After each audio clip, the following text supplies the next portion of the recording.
Over the weekend, we were discussing how the macro scale, the daily chart is still in positive territory. And if we simply look back, the times where we do crawl up into positive territory, we can see that a new high usually does come from that. So we want to consider that in the near price action with the daily chart. But in order to see if that daily chart is going to be able to curl up, we need to look at the shorter one. So today we're going to give you those updated weekly and daily expected moves. We're going to talk about what could be probable for these sessions ahead, but we're also going to talk about that 85% chance, that 85% probability being called out by the VIX, that there is some high potential for a down day on Monday. We're going to look through the charts and see what seems to be the most probable based on momentum. So let's get into it. Okay, today, guys, we will be putting out Patreon members the weekly expected move list a little bit later on today, just so you're aware of that. We will have live video Monday through Wednesday this week at the open.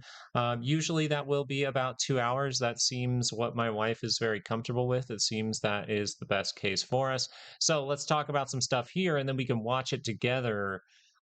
Tomorrow and Tuesday and maybe even Wednesday, right? As we get into VIXpiration. That's right. This week we have VIXpiration and OPEX.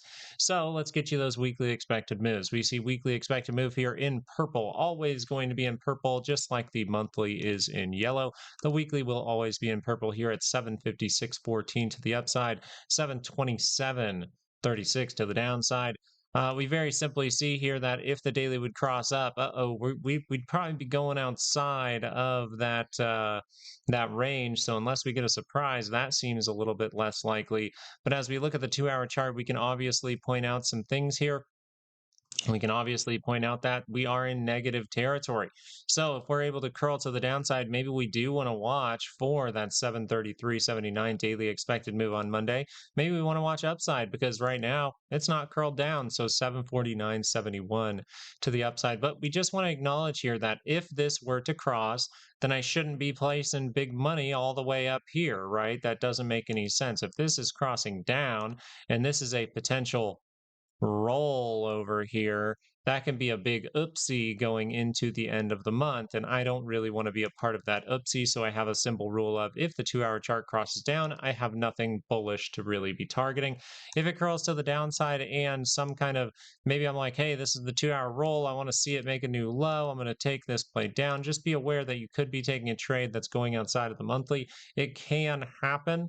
I'm not saying that by any means. This is actually the setup for it to potentially happen. Like when you most of the time do see it, you'll get some kind of bounce from it and fail it. Um, but I just say, make sure we're taking profit and things like that, right? That's overall what I think about in these times. But are we talking about that 2 hour roll just a little bit early? Because this is pretty positive here. That's a pretty good positive move. You see how you could pull back for like half a day. So if we go through a pullback on Monday, considering that 85% probability from volatility to get a down day for the SPY on Monday, if we curl down this 30-minute chart, I really wouldn't expect something like this to happen without some kind of surprise. There's got to be some kind of big surprise there to send you to a second standard deviation for the day. Because the very much so more probable thing here is you just curl down to that daily expected move, and then you just turn right back up and you head to the upside. That seems to be the most probable thing here. We'll see if that ends up taking place because this is a risky spot for that 2 hour chart. Because all that has to happen here is you break through that daily, you can bounce at any point at that time. As if this starts to go negative, then we start to lean in the negative direction. That's pretty much how it goes. But it seems more probable to just do some kind of 30-minute pullback or not pullback at all. If this is just going to see some upward price action, then we would look for that 749.71. So it seems that a 30-minute pullback would make sense here. Does it seem absolutely necessary? No. So we'll see if we're able to get that down day. Maybe we'll go look at volatility in a moment. We see here the daily expected moves. We'll do those first for the Qs. We have 734 to the upside, 708.68 to the downside. We once again see that 30-minute MACD, and we see it, and we're like, that's pretty up there. You notice when we get up there, what do we normally have to make in order to reverse back down? Well, these are divergences, right?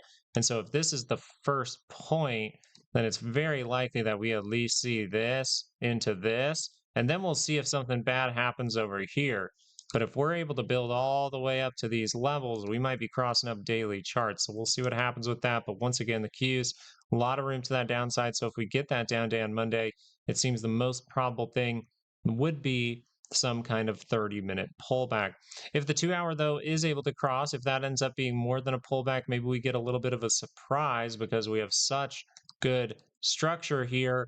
We also talked about the fact that head and shoulders a lot of the time, because everyone can see it, it's a very simple pattern to see.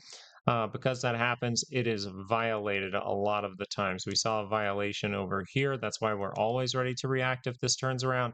So if the 2-hour chart is able to go extremely positive, right? If we're able to go like this week, we go up and this goes positive, then we should start looking for pullbacks to keep going up. As of right now, though, if we're able to set up a reversal signal anywhere at these lower levels, that would be a problem for the Qs on the 2-hour chart. So your weekly expected moves here, 746.79 to the upside, 695.89 to the downside. You are stuck in kind of a box. If you see this, you're stuck in a box between what? Well, we came up and tagged the annual expected move. We dropped down to a monthly expected move, and now you are in this box right here. You're in this kind of area between a monthly expected move and an annual expected move, and we could even just see some bouncing around for a bit between these levels. So this market could get really interesting, and we'll see what takes place. Let's go over IWM, because IWM is super interesting here. IWM making a move to the annual expected move, making a new high, fantastic stuff.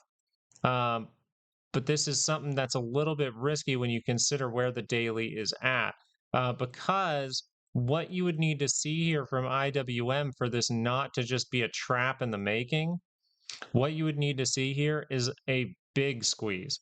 I believe you would need to see more than this. You need to see like something like down in here happen to really get rid of this. So the high likelihood is, if we end up popping off, then we would be able to continue.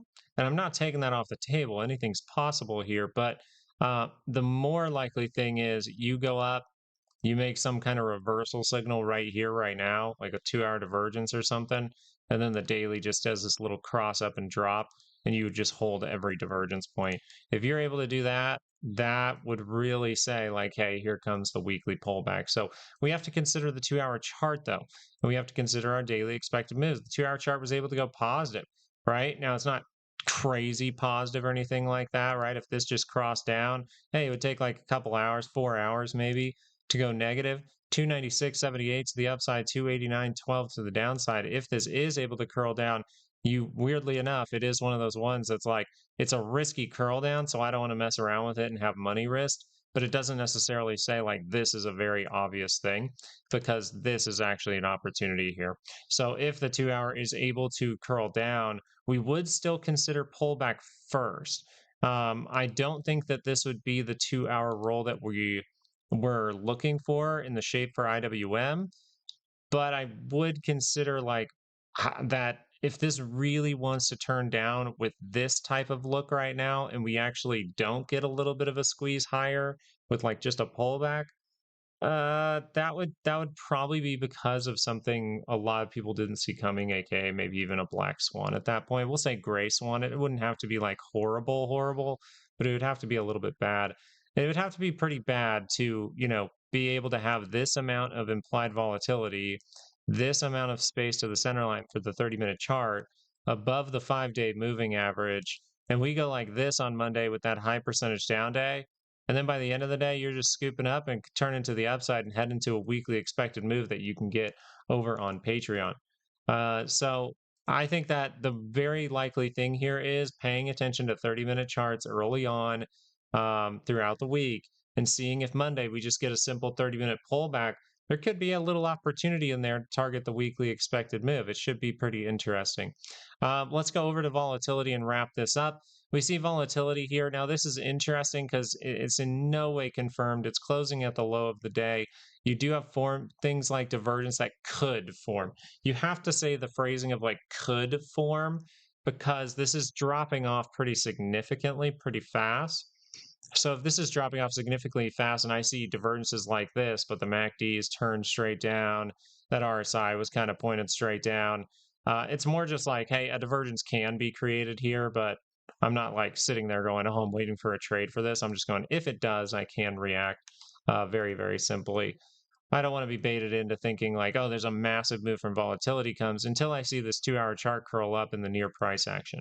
We talked about this type of thing happening, but we're starting to play with levels where that would be too deep, right? If we go too deep here, then it's very likely to get a 2 hour reaction, probably around that expiration. Then we actually roll deeper, and then we could see some kind of divergence by 1504 if that's the case, if we even want to see more volatility. That would be potential for the next trap. The other thing that if we see big volatility enter in right away, then this 2 hour chart curls to the upside. So you immediately know early on in the week, if volatility holds here and curls to the upside, I'm cautious for a bit of time. I'm doing my analysis, seeing if the 2 hours are rolling and things like that. So that's what it seems like to me. We do have the 2 hour here that could create some interesting things. So we'll really be watching this carefully. Let's look at that 30-minute one more time. Yeah, yeah. I would just keep an eye on this very early on in the week, but we'll talk about it Monday morning during the live show. So, guys, it looks like from our analysis today, piling it all up with that 85% probability day, with how volatility is looking, coming down, looking like it needs some kind of relief bounce. We would say that we agree with volatility going into tomorrow that this can be a down day for the market. But a lot of people think with this volatility right now that that down day has to be something absolutely terrible. The truth is, it can be, but the more probable thing here is to just come down to your daily expected move on the 30-minute chart and curl to the upside, get to that center line, and then curl back to the upside. That would be the most probable thing going into the next session. So we will consider that during our live show. Thank you guys so much for watching today. I really do appreciate it. Thank you guys for liking, subscribing. The course is down there in the description for the 80% off summer sale if you'd like to grab it. But other than that, guys, you can come to the live show, ask questions about the course, ask questions about, these ranges, ask questions about divergence. You can do all that by coming to the live show Monday through Wednesday, and I'd love to see you there. All right, guys, have a great day. Hang out with family, treat yourself a little bit today, and peace out.